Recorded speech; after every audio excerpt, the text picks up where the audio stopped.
अभी अभी हमने बात की रासलीला। हम्म। तो श्री कृष्ण की रासलीला मतलब पूरे मतलब ब्रज में मतलब है, मतलब काफी माना जाता है इसको।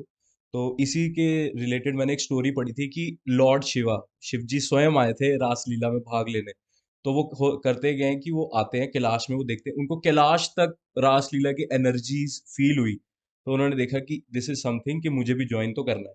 तो वो आते हैं, वो वृंदावन आते हैं, तो वहां पे उनको कहीं से साड़ी मिलती है, तो वो साड़ी पहनते हैं लॉर्ड शिवा, और फिर वो श्री कृष्ण की रासलीला में शामिल होते हैं। तो रासलीला का मतलब क्या है?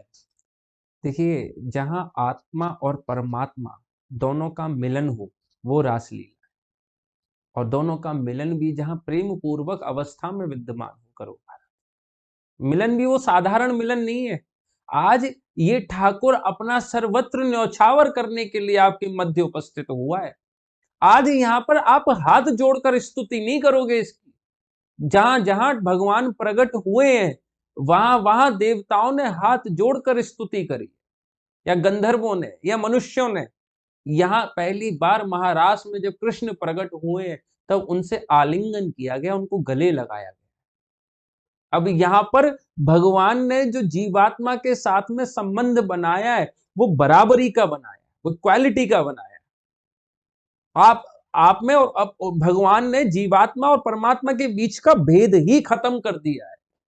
तो जब ऐसी अवस्था आएगी, या आई थी, कि एक रात्रि वह आई है कि आज कृष्ण में और कृष्ण की सखियों में कोई भेद बचा ही नहीं है, समस्त प्रकार के भेद का अंत।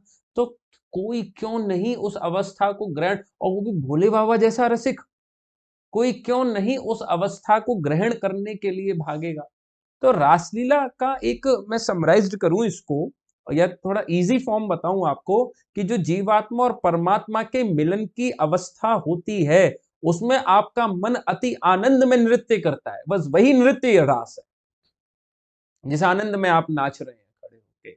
अच्छा, इसको मैं थोड़ा सा करेक्शन करता हूँ, कि भगवान शिव कैलाश छोड़कर गोलोक के द्वार पे पहुंचे। वहां सखियों ने उनको रोक दिया है।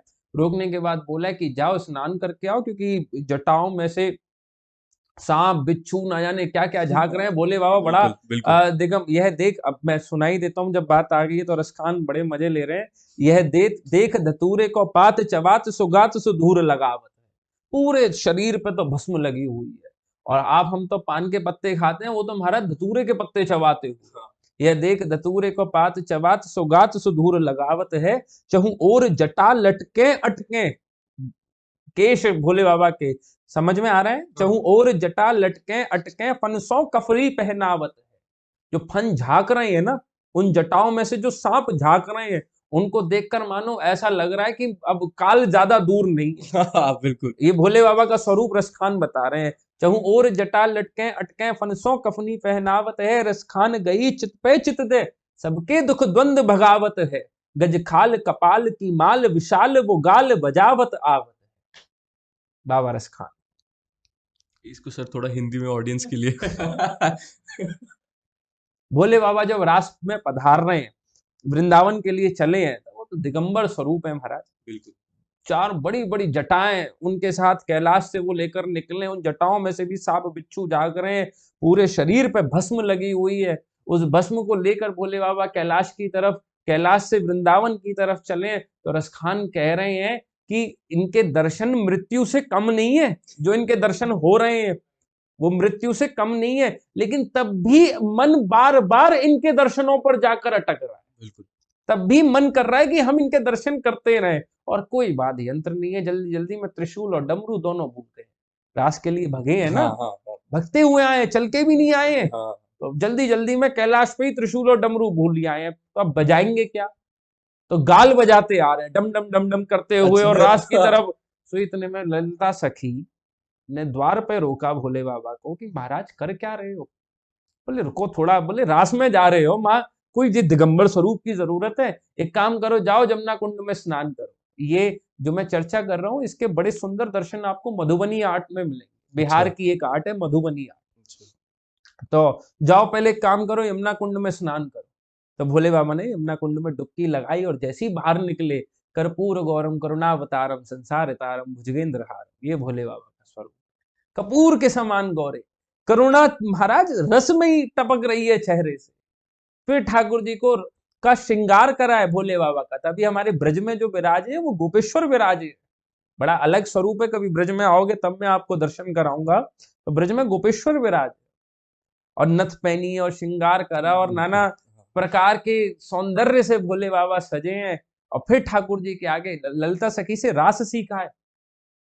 ललिता सखी ने उनको रास सिखाया है प्रवेश से पूर्व। और फिर भोले बाबा ने रास कराए और रास के मध्य उन्होंने एक और जो भगवान श्री कृष्ण के लिए एक संदर्भ बोला जाता है, योगी राज श्री कृष्ण। योगी राज की उपाधि दी है वहां पर। तो योगी राज किस लिए कहा जाता है कि भोले बाबा ने कैलाश पर अपना शरीर छोड़ा हुआ है और आत्मा के साथ भ्रमण कर रहे हैं। भगवान श्री कृष्ण ने अपनी आत्मा को ही श्री राधा रानी का स्वरूप दिया हुआ है और उसका वो श्रृंगार कर रहे हैं, उनके साथ वो रमण कर रहे हैं। भोले बाबा रमण नहीं कर रहे हैं, भ्रमण कर रहे हैं। ठाकुर जी रमण करते हैं। रास करना, नृत्य करना, चर्चा करना, प्रेम करना, ये कोई श्री राधा रानी को वो अपने अंदर से ही प्रकट करते हैं। ये सभी उनका भजन करते हैं, बैठे और पलोटत राधिका पायन, उनके चरण दबाते हैं, उनसे नाना प्रकार के प्रेम संबंधों को निभाते हैं और फिर अपने ही शिव अंतस्करण में उनको दोबारा से विद्यमान कर लेते हैं। तब भोले बाबा ने ही उनका नाम रखा योगी राज श्री कृष्ण। ये हमारे रास की भूमिका है। और रास, एक योगी व्यक्ति ही रास को काम रहित बना सकता है, ये भी सत्य। क्योंकि रास के लिए आजकल परसेप्शन भी बहुत बदल गए हैं लोगों के, लेकिन अब इस पे बोलना शुरू करा तो 7 दिन की कथा करानी पड़ेगी।